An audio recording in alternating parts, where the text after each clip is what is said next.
following podcast contains themes of violence, drug abuse, and sexual activity. Viewer discretion is advised.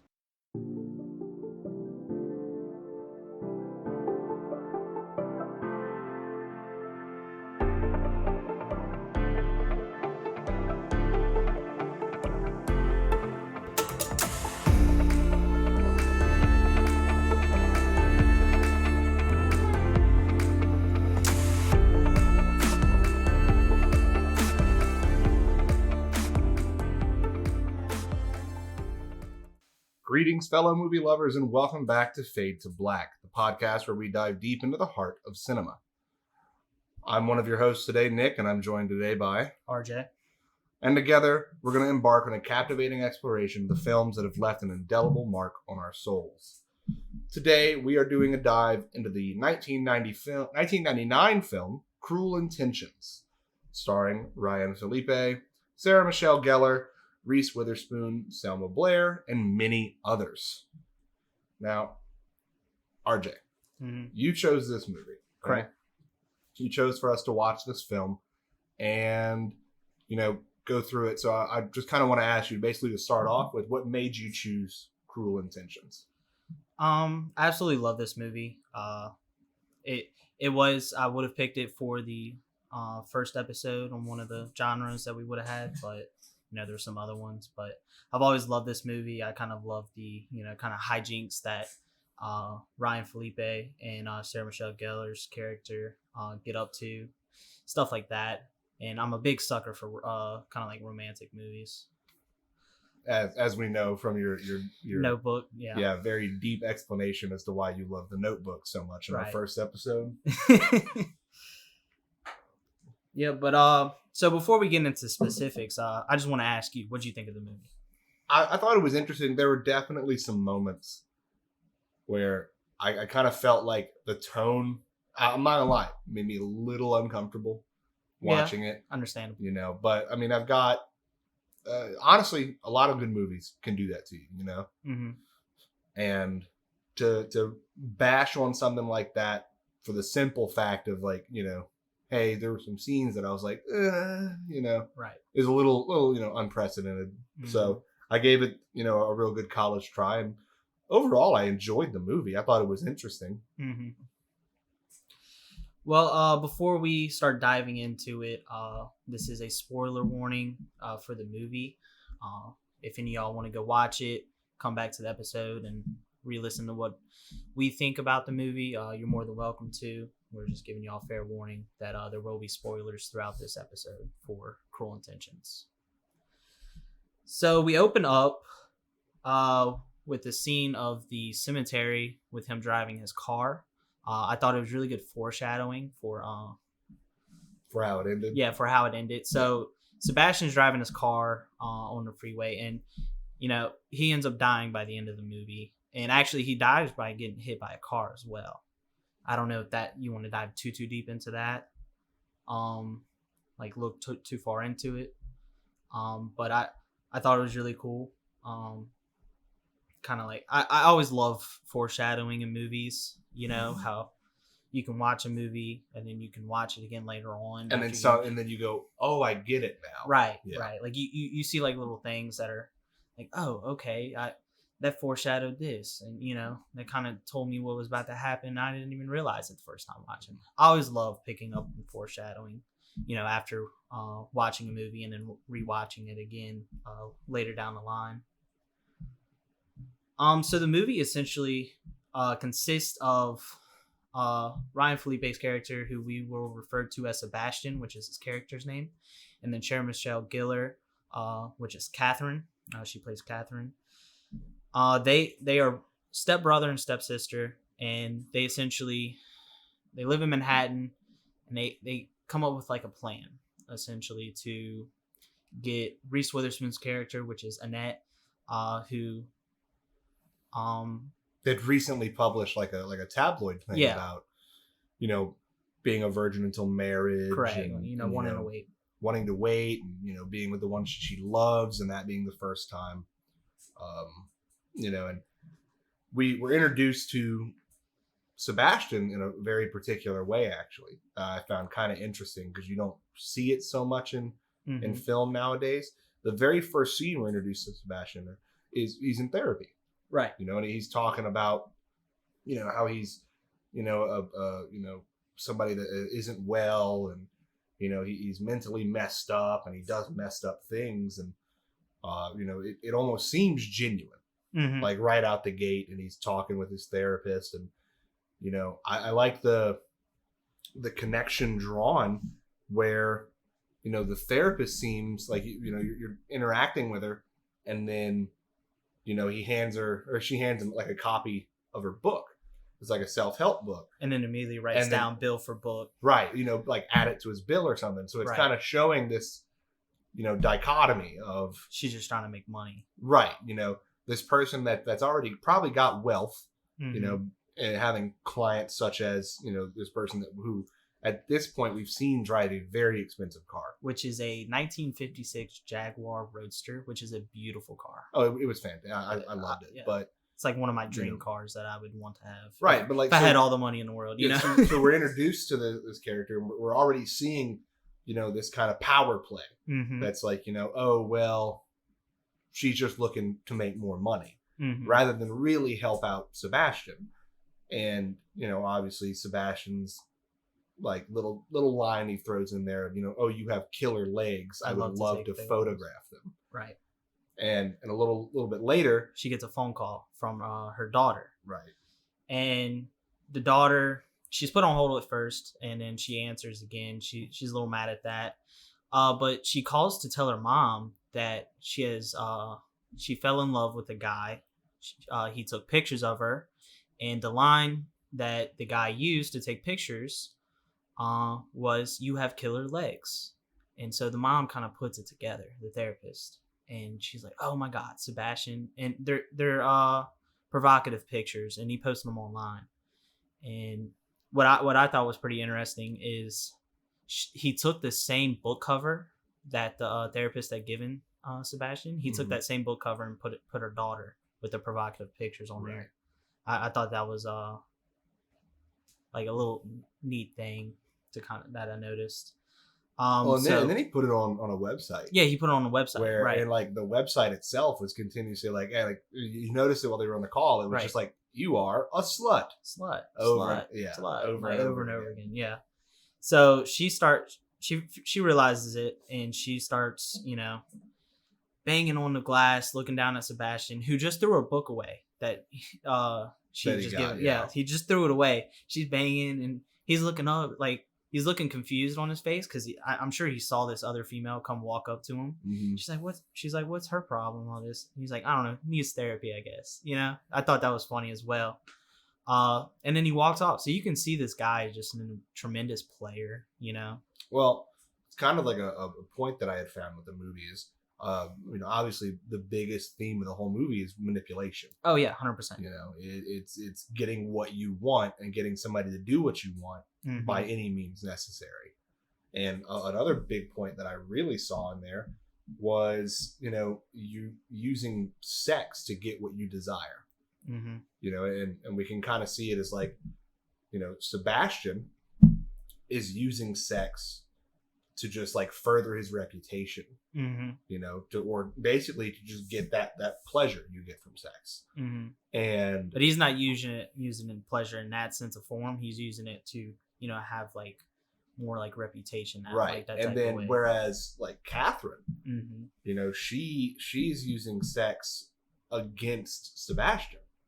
Mhm. You know, she's using it against him to get what she desires, which is Sebastian to do all the dirty work. Mhm. While she gets to lounge around, do what she wants to do.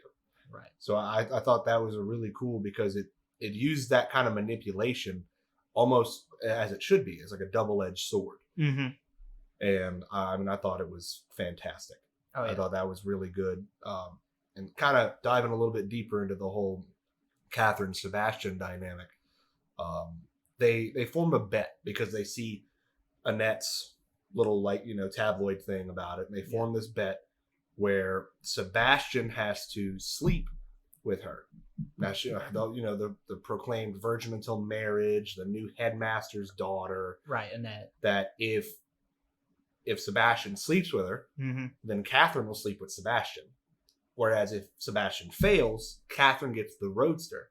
Right. Which that's two very different things. Extremely different. So what it shows is that to me at least, that Catherine does not doesn't care about Sebastian.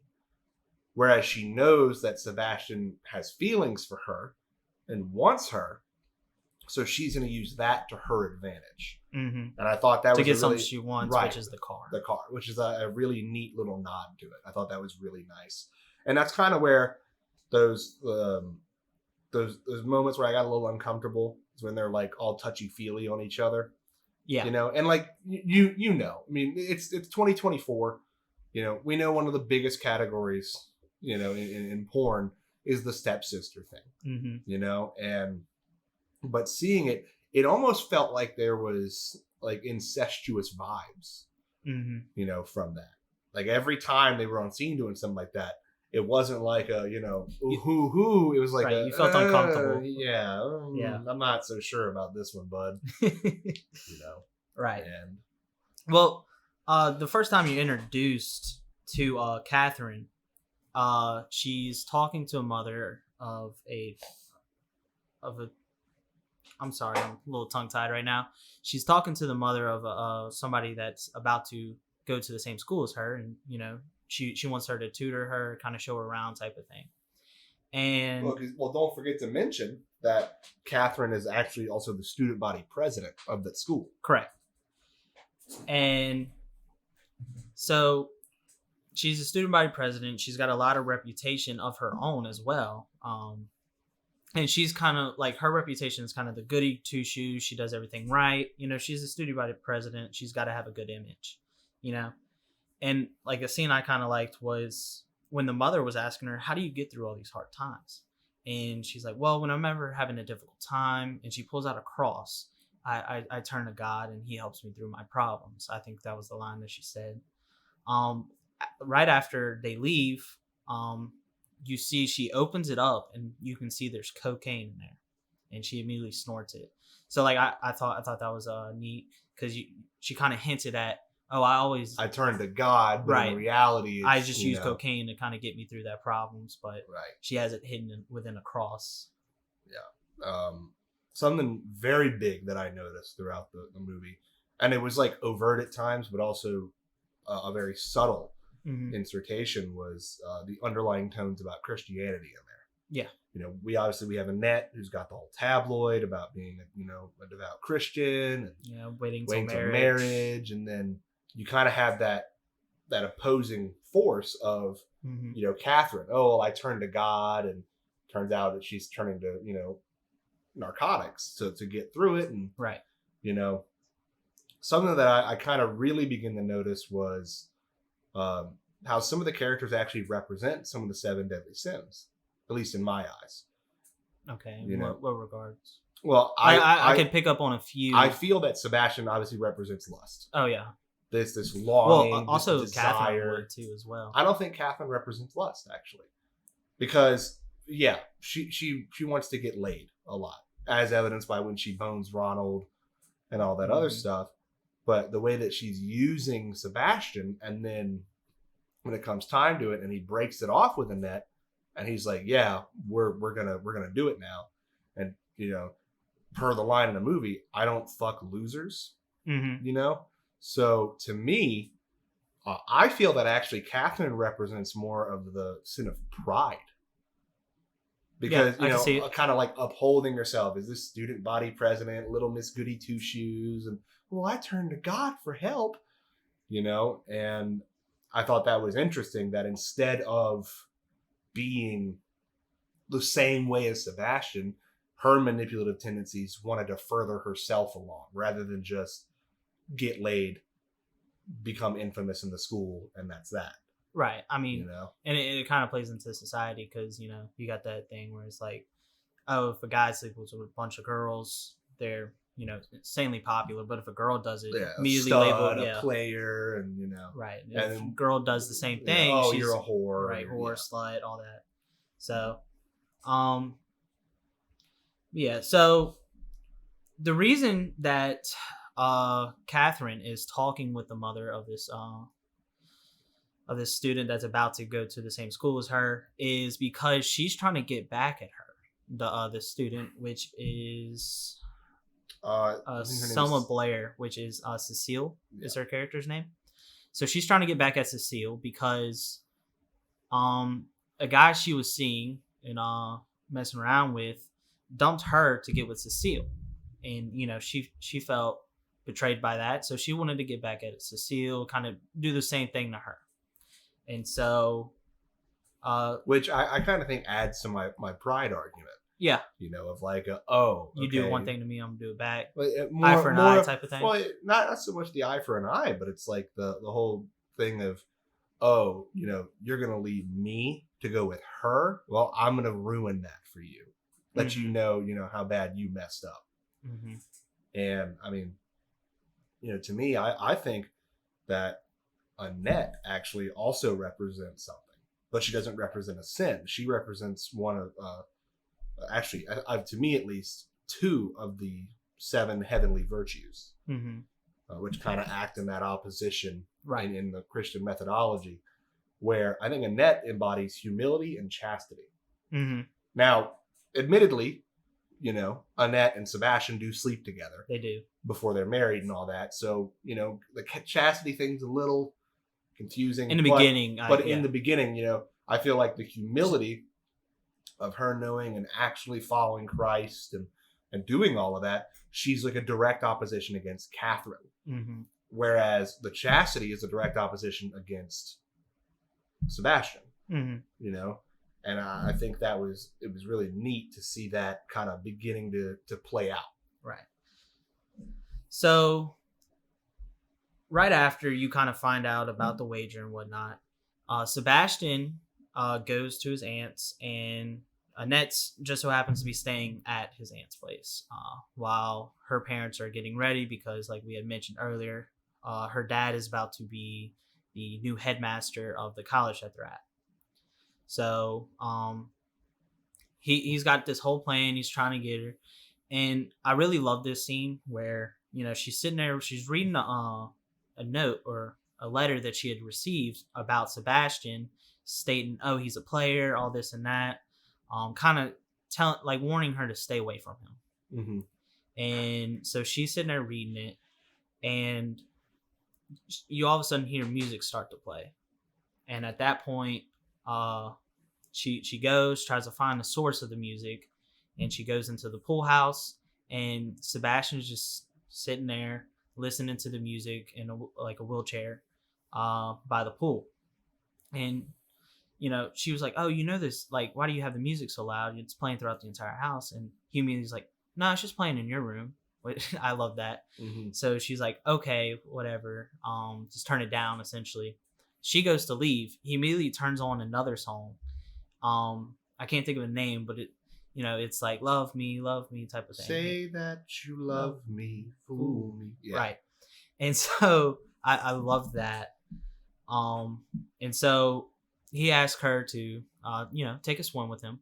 She goes, "Okay, I just gotta get dressed." So she goes back, gets dressed. Before she goes back, she's about to leave outside her room to go back to the pool house. She comes back, she puts on perfume.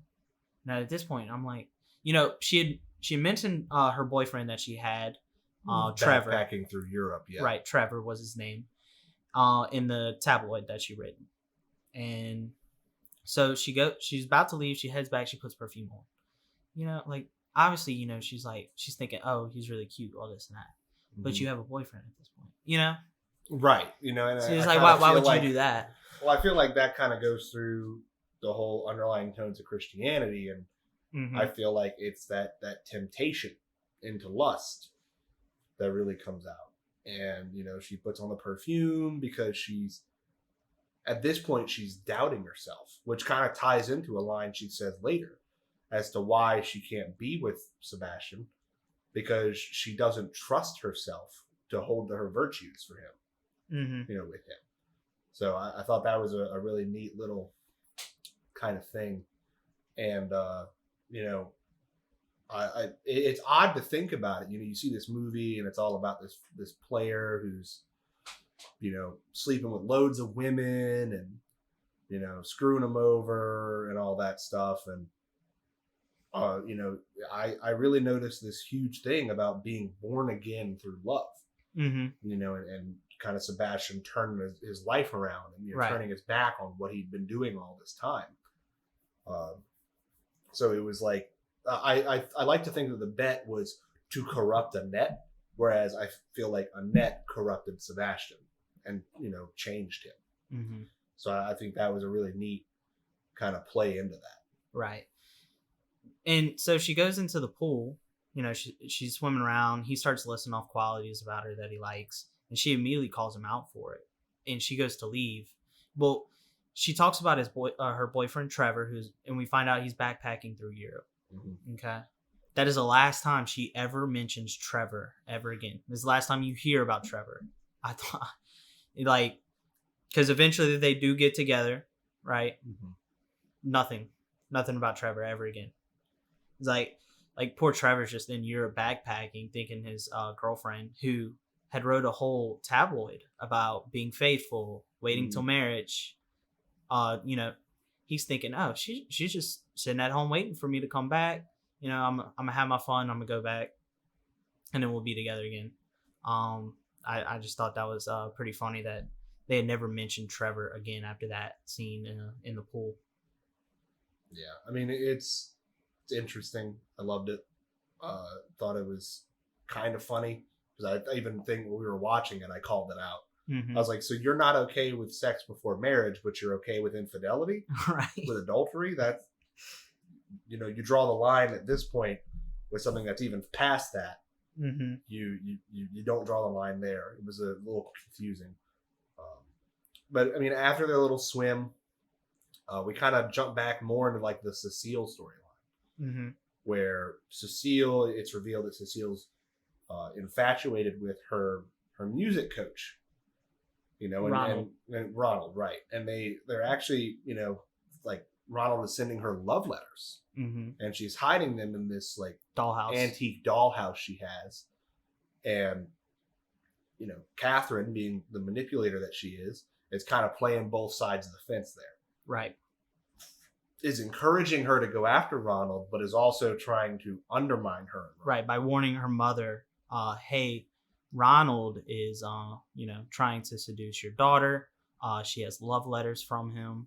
They're in the dollhouse. She tells her exactly where they're at. You know? And so she gets confronted.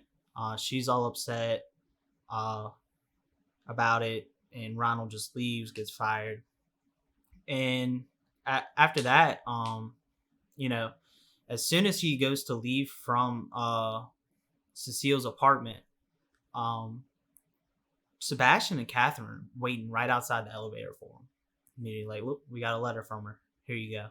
You know, you could see like they had prepared for this, mm-hmm. right? And so he reads it, goes to write another letter to her. But obviously he can't give it to Cecile anymore. He's not allowed to see her. So they kind of come up with a thing where they go back and forth through Sebastian and Catherine. And Sebastian brings her over, has a whole plan as to, hey, you come over, put a doll in the bed. You know, she goes over, starts writing a letter. He immediately throws the letter away as soon as she's done with it. And she had been drinking a Long Island iced tea, although she didn't know it was alcoholic. She just thought it was a regular iced tea.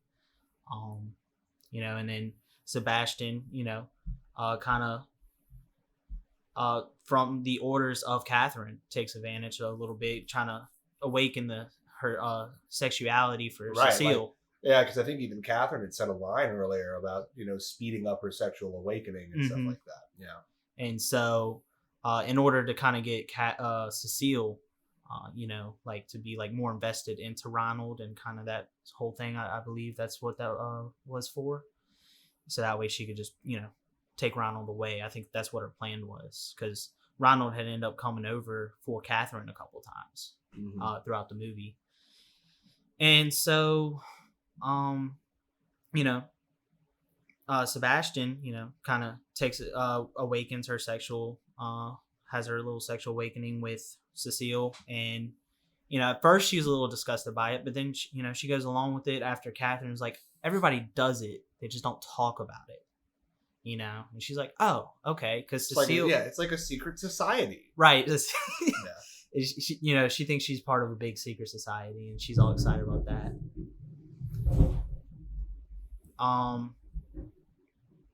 At that point, when she, for those of you listening in, it is storming outside.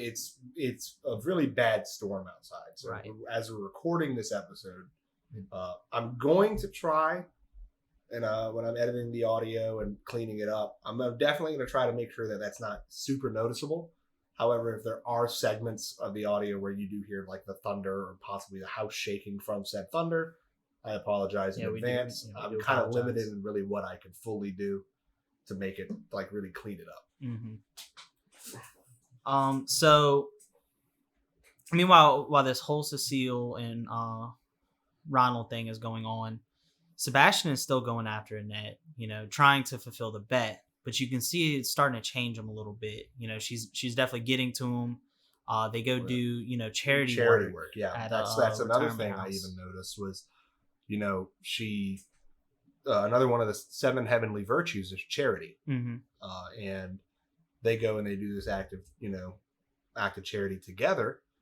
And when they're in the car ride back, he's explaining, oh, I really did enjoy it. And she calls him out for it. She's like, no, you didn't. Like, shut up. Yeah, stop that. And, he admits like he didn't really enjoy it, but something that she said was like, yeah, that's fine that you didn't enjoy it. It doesn't make you a bad person. Right. And that she starts trying to make him laugh, and, like by doing silly faces and stuff. And he laughs, and I think even later on he admitted that it was one of the first times he had actually like genuinely laughed at something. Mm-hmm. And as that scene kind of ends, she grabs his hand and they start holding hands in the car as they're driving away. I think when we saw that, we both were like, poor yeah.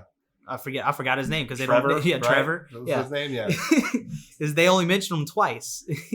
Like he's like, poor Trevor. Yeah, but that kind of goes on for a bit. There's some more scenes with Cecile, and her and Sebastian have been having sex. Trying because she thinks she's part of a secret society. Right. Yeah, trying to like get her quote unquote ready for Ronald and stuff like that. Correct. And she like starts like grabbing on him and climbs on top of him, and he literally shoves her off. And not like like pushes her on the other side of the bed. He shoved her off the bed and was just like, this is what I call quiet time. And I found that really funny because a big thing about manipulation is like degrading somebody. Mm-hmm. And poor Cecile. There's some moments I genuinely kind of felt bad for her. She's manipulated to the max in this movie. Well, it's not even, like they genuinely, because at this point, I mean, she's old enough to have sex. Mm-hmm. They're all in this prep school together because they're doing all that, and then they're treating her like a literal child. And it was so interesting to see that. Mm-hmm. But they kind of. That scene moves on, and Annette and Sebastian are like it starts turning in kind of like a will they won't they thing. Yeah, and you can see it's getting to him, and so he goes to like go talk to her, but and he kisses her on the cheek, and then slowly moves down. It's about the lightning. Oh, it just lightning. Yeah, it was okay. like the whole. Oh, you're waiting for the thunder. Yeah, I was waiting for the thunder. Okay. So there it is. I'll wait for it then. We should be good. Okay. So he kisses her on the cheek and then slowly moves down to her lips, and then they start kissing, and he stops. He apologizes. She apologizes as well, and she was like, "Oh, we were just supposed to be friends," and he's like, "You know what? I take it back. I'm not sorry."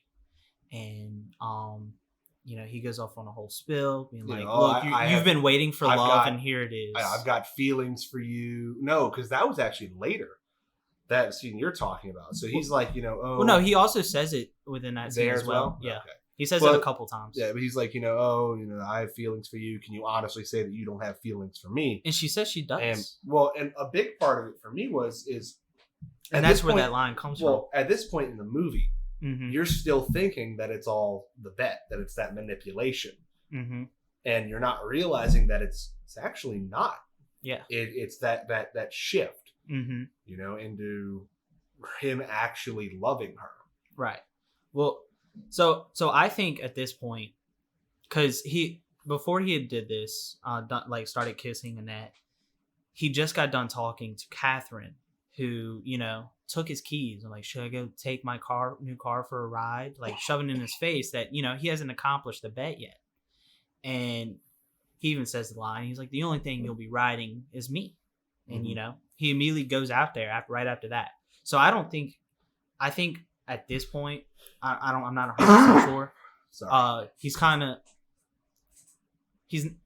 I don't want to say he's fully in love with her, but I think he's starting to, mm-hmm. and I think he's saying, like, he's trying to talk himself. The manipulations are beginning to be tinged by truth. Right. Like he's trying to tell himself, I don't have any feelings for this girl.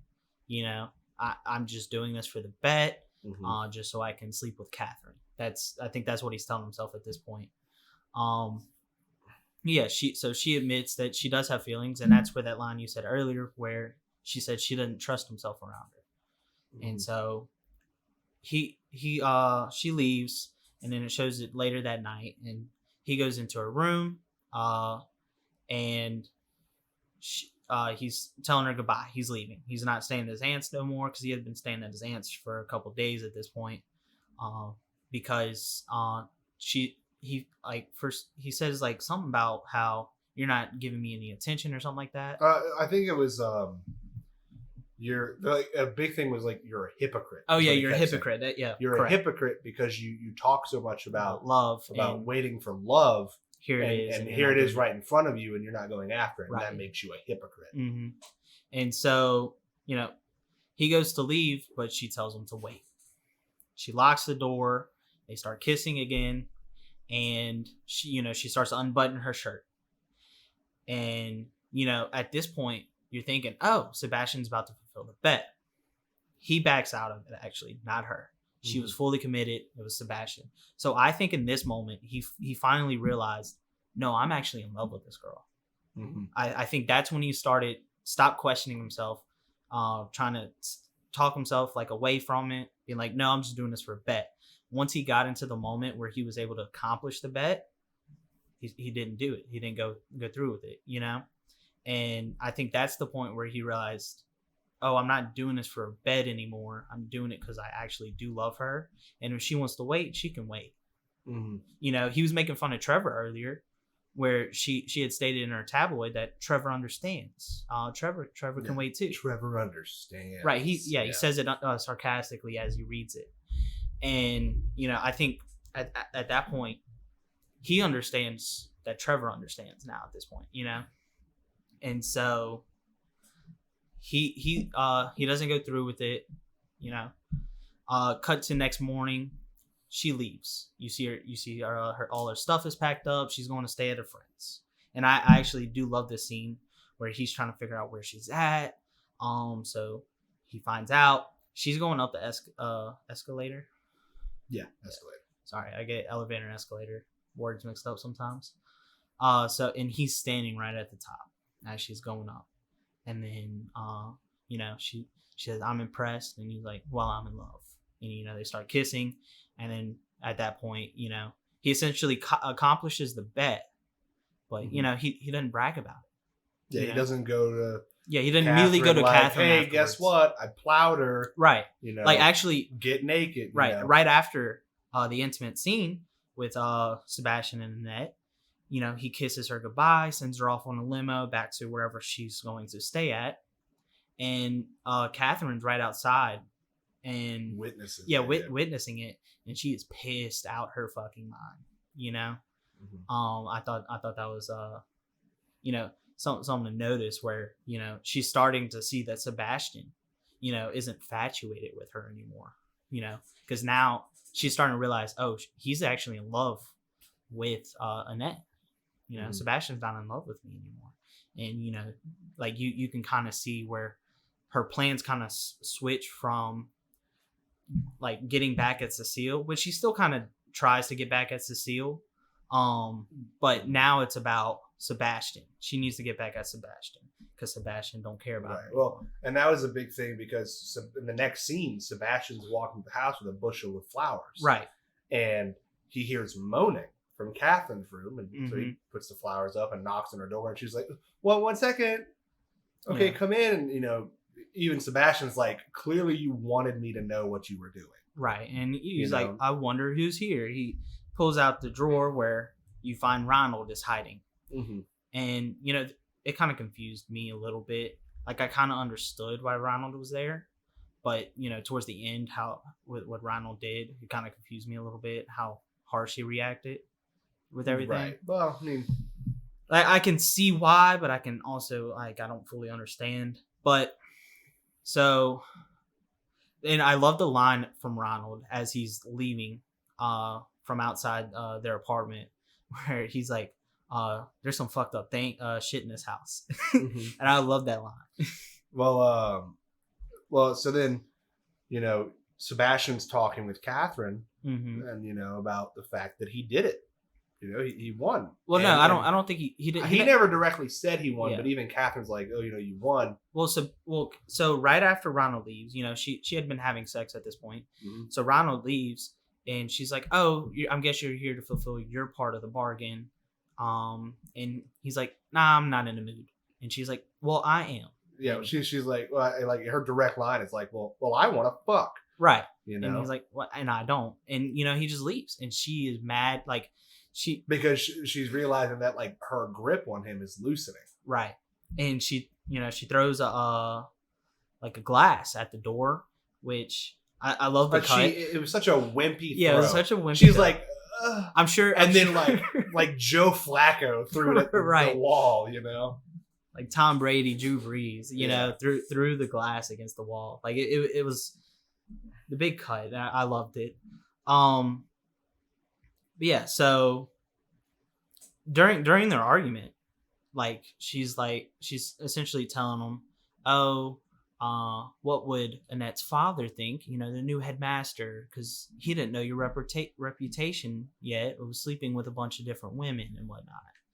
You know, and so she threatens to not only ruin his reputation, but to also call the headmaster and tell him, hey, this guy is dating and sleeping with your daughter, which he still thinks she's waiting till marriage, which Mhm. at this point they had already, he probably still thinks she's with Trevor. right. You know, so I'm sure Trevor still thinks she's with Trevor. right. You know, I don't think he got really good cell reception when he's Backpacking hiking through through Europe. Yeah, you know, different time zones and things like that. Right. And this is also 1999. Cell phones weren't, that big of a thing yet. Like, Yeah.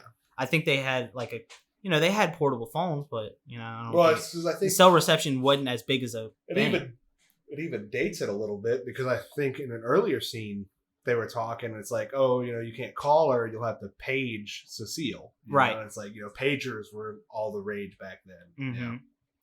Mhm. And especially at this point in time in 1999, I doubt that there was cell reception out backpacking through the middle of Europe in the middle of nowhere. Right. I mean, hell, who knows? Maybe, Yeah, maybe he just had a In backpack France and or he's something. walking through Yeah. Paris. Right. We don't know, but Um. because, like you said, he's never mentioned again. Right. So While they're arguing, Sebastian tells Catherine that he's going to tell Annette everything about the bet, about his past, everything, which she already knows a little bit, but he had kind of been like, well, it's not 100% true. He even got some guy, the Gregster, the Gregster. Ooh. Yeah. to help him out because he knew Annette from Kansas because that's where Annette is from. And so he goes to tell her everything, but when after he had been threatened, he gets there and he essentially breaks up with her, and I love the pain in his eyes during this scene. Right. like where he Like, says, "You meant he's- nothing to me. You were only a conquest." Right, You but know, even then, he's tearing up. well, it's not even that. He's the first one to start crying, Oh yeah. and not her. Like, Mhm. it's not his crying isn't a reaction to her crying, because in that scene, it's representing that what he's doing is so much more painful to him, Mhm. you know, and he the way he's doing it, and he's the first one to begin crying, and she's just tearing up at first, Mhm. you know, but he's got tears coming out, you know, streaming Right. down his face. It was And- interesting. You know, he goes back to his apartment, and you know, he's sitting in the room, and I love how he's just sitting there. You know, with it's dark. He's got his glasses on. He's in the all black suit. He looks like Neo, which you had mentioned from the Matrix. Like he's got that trench coat. Mhm. He's sitting in a dark room in oh my god, Catherine's room. Yeah. And you know, she walks in, and he's like, "Oh, I just want you to know I ended things between me and Annette." He's like, "I think we should celebrate." You know, just trying to, you know, distract his mind at the fact that he just broke up with The love of his the life. love of his life. You know, his first love too. Not like, and so she's like, "Oh, I'd love to, but I can't." But Ronald's coming over. yeah, Ronald's coming over. He's like, "Well, actually, I'd set up a little thing with Cecile and Ronald." And at that point, she kind of tells him, "Well, you see, we'll toast to triumph." And they toast to it. And he's like, "Yeah, you're to toast to Cecile, whatever." And she's like, "No, it's over you." And he's confused. He's like, "What are you talking about?" She kind of tells him, I simply threatened to ruin your reputation, and you folded, you know? You came right back to me like I knew you would, you know, type of thing. But I don't think he broke up with Annette because of his reputation. I think He didn't want to tarnish hers. yeah, well, it was that, but also she had threatened to call the headmaster, which is Annette's father, Mhm. you know? And I think that's where That would like ruin her life. that not would just yeah, her that would ruin reputation. her Yeah. life at that point. And you know, he probably wouldn't be able to see Annette. So I think that's why he broke up with her. But you know, Catherine was like, "Oh, I just threatened your reputation. You folded," you know? Right. And so he gets mad at her, which I totally understand. He goes out, you know, he pouts. He writes Annette a letter. He's trying to get in touch with her. And the whole time throughout the movie, he has one prized possession of his, which is a notebook, which consists of everything he's ever done, about every woman, including Catherine, that he's ever been in touch with, stuff like that, you know, and kind of telling like everything about them. And you know, Catherine is just wanting to get her hands on this notebook throughout the entire movie, and you know, he holds it, you know, close to his heart. And he like gives it to Annette, and with the letter, which he tells him, "Look, I messed up. You know, I want to be with you. I had wanted to tell you everything. Here's my way of telling you everything that I've ever done. The notebook is yours." Right? He gives her the notebook. And while she's reading the letter, he's just sitting outside her apartment, you know, outside. Yeah, on I the mean, like street. for hours. For bro. hours. It was Like crazy. it was nighttime when we first saw him standing out there and her reading the letter. The next time you see him, it is daytime, and he is still outside in that same area. He just made a little bit more comfortable of a seat by going up onto the ledge and stuff. And you know, he's walking away. And honestly, I think Annette saw him the whole time, because as soon as he walks away, she looks out the window. You know, and so Right. she goes after him. In the meantime, Ronald is with Cecile. He receives a phone call. It's from Catherine. Catherine states that Sebastian hit her, and he's like, "Okay," and type of thing. Like obviously, you know, we don't, and I don't think Ronald does condone, you know, any type of hitting women. hitting women or anything. But he's mad at Sebastian for it. But the thing that kind of I think sets him over the edge is she tells him that Sebastian slept with Cecile, you know, Mhm. and so he gets mad at that. So he starts walking over, trying to find Sebastian. They find each other walking throughout the street. They start fighting, in the middle of the street. And Annette goes to break it up. As she does, she falls into the lane of traffic.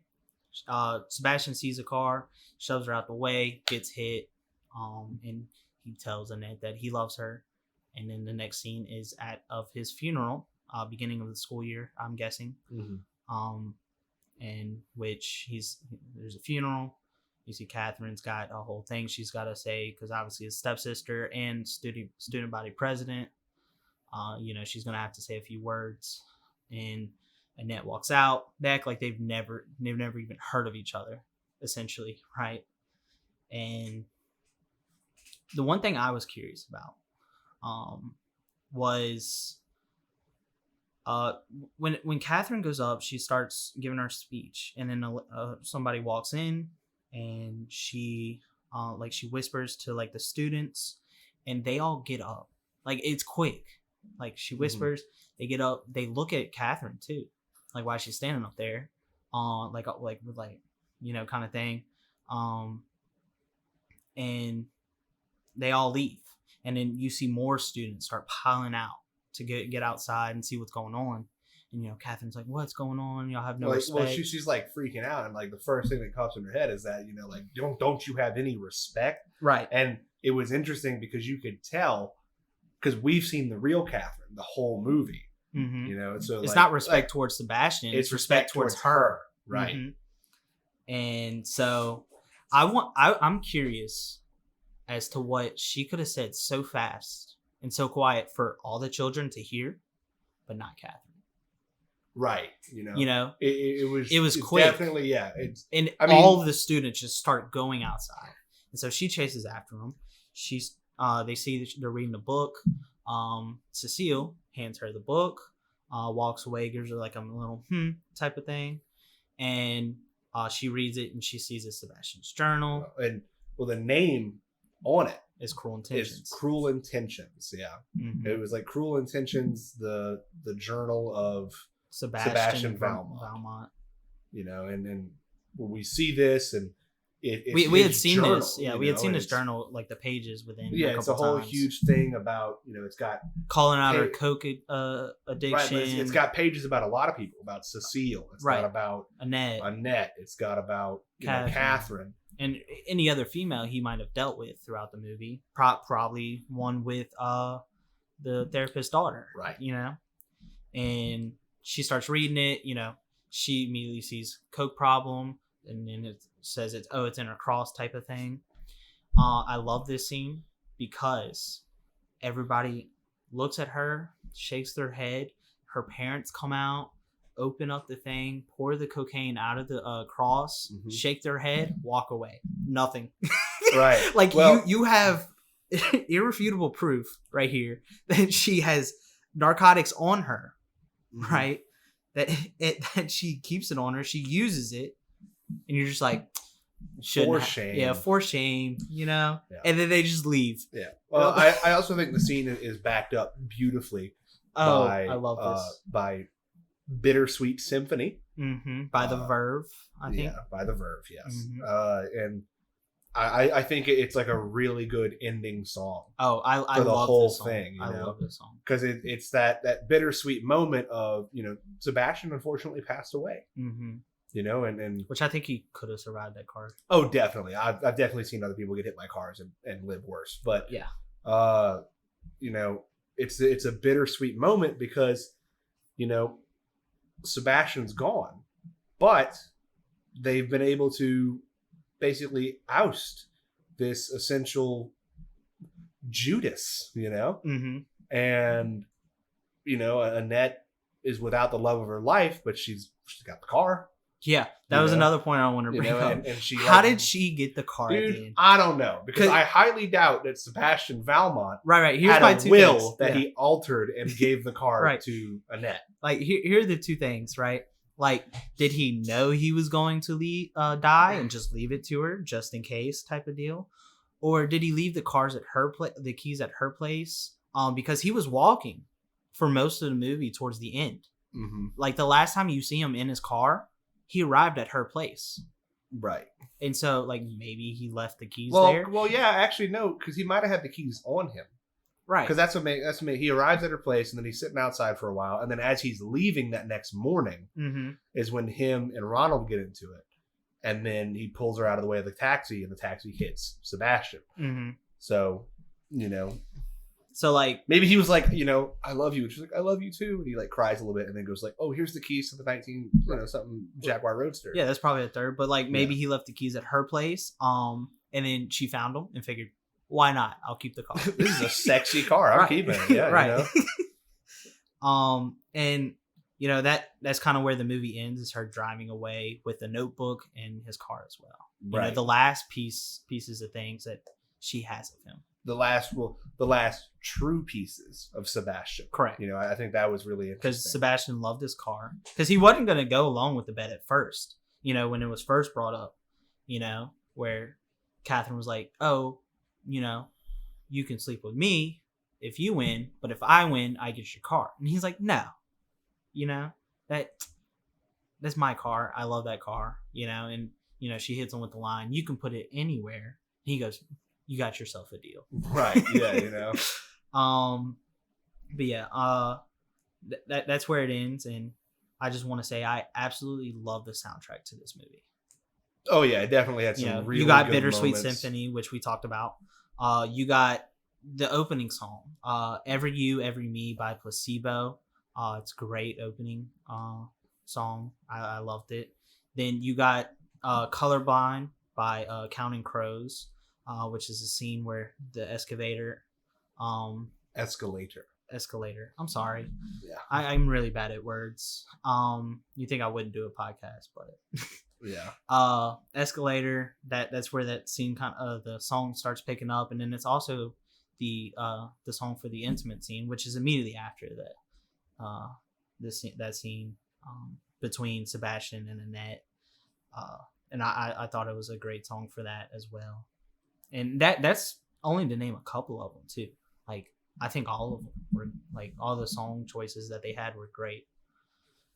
Well, so something interesting, because it kept bugging the back of my head the whole time I was watching it. I knew I had actually seen Ryan Philippe and Sarah Michelle Gellar in the same movie before. Really? Mm-hmm. What movie would that be? That movie was actually let me see what year it was. 1997 rated R film, I Know What You Did Last Summer. Oh. Mm-hmm. So, We gotta add starring that one to the list. Sarah Michelle Gellar and Ryan Philippe. Mm. Yeah, I haven't seen that movie in a long time. And funnily enough, also starring Freddie Prinze Jr., who's actually currently married to Sarah Michelle Gellar. Right.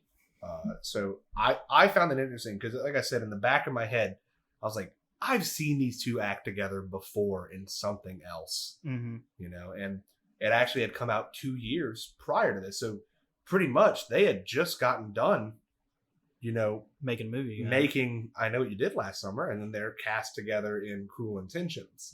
And I thought they played off each other very well. Oh, extremely, yes. So I think that was definitely great casting throughout the entire movie. I thought it was great Absolutely. casting. And to me, I figure, it was fantastic. Mm-hmm. The soundtrack, the actors, actresses, the story was really well written. Mm-hmm. The only plot hole we could find was poor little Trevor. Yeah. I I think that was it. In terms of any plot holes or anything we kind of didn't really like about the movie. There's not too much we didn't like. It was just the lack of care for Trevor. Poor Trevor. You can't help but feel bad for him. Yeah, I mean, it was definitely set up to be this kind of thing. At least I feel that when you're introduced to these characters, you hate them because of how they act.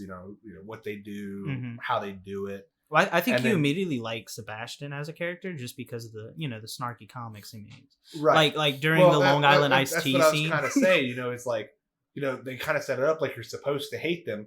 I didn't like Catherine. Oh, I I didn't like. love Sarah Michelle Gellar. Uh-huh. I didn't like Catherine's character because she just seemed always so, Prudy.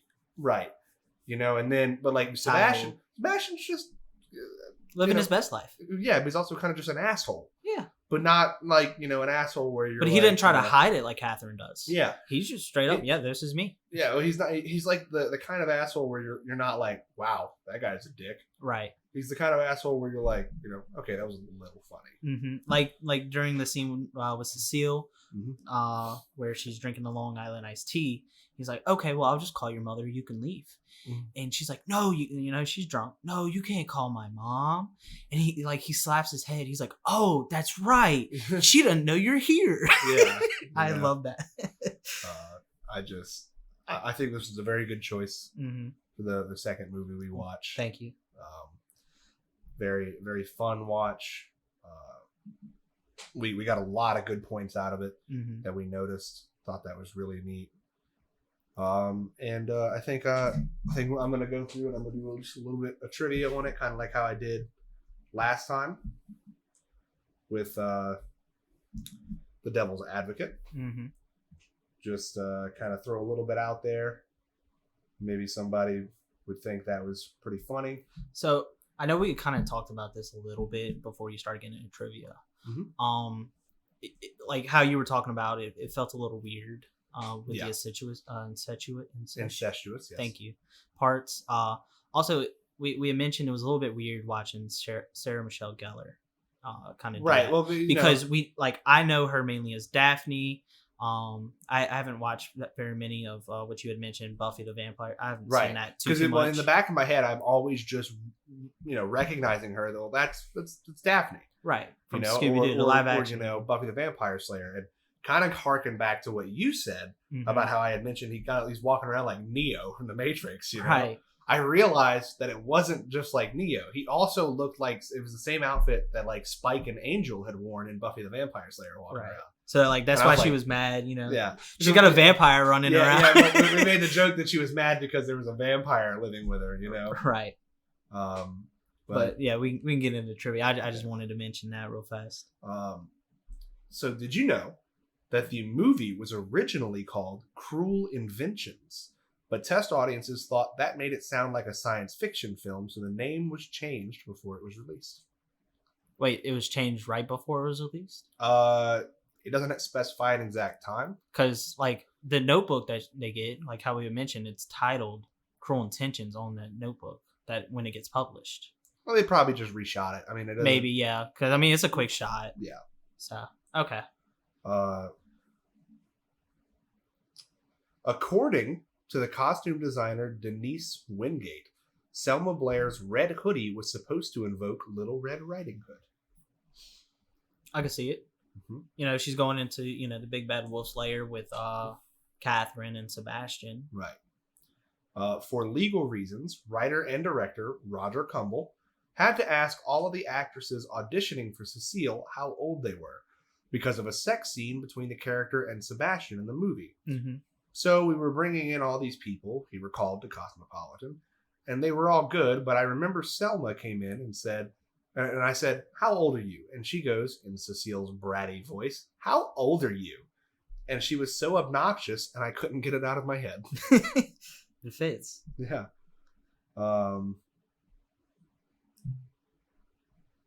Let's see. Let's go ahead and grab out one more, and then I think we can. I saw one where it said it was filmed in 6 weeks.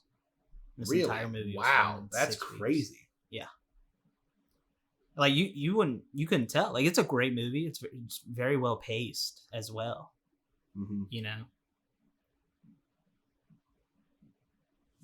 Okay. This one's a good one. Ryan Philippe recalled that after filming a fight scene with Reese Witherspoon, where the two of them viciously insult each other, he felt so emotionally drained that he went outside and threw up. Yeah. I'm guessing that's during the breakup scene? Maybe? I guess. Or maybe they cut it because they don't really get into like a heated argument. Well, I mean, remember whenever, yeah, but they're just going back and forth, but it's not like a heated argument. I guess. It might have been cut out. You think? Yeah. Maybe. Yeah. Okay. This is the last one we'll do because you talked about the song and it involves the same scene you were talking about. The sex scene was eventually scored to Colorblind by Counting Crows. Mhm. Roger Cumble wanted the Smashing Pumpkins song To Sheila for it, but singer and guitarist Billy Corgan turned them down. Smashing Pumpkins is a great band, man.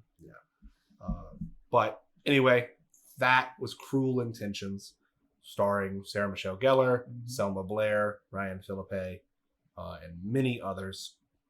Please give it a watch if you haven't. I understand that there might have been some topics that you wouldn't be completely comfortable with, and that's fine. Mm-hmm. But personally, I think this was a phenomenal movie. What would you rank it? Like out of the movies we watched so far, we've only seen 2. It's not like you think Devil's Advocate was a better watch, or you think Cruel Intentions was?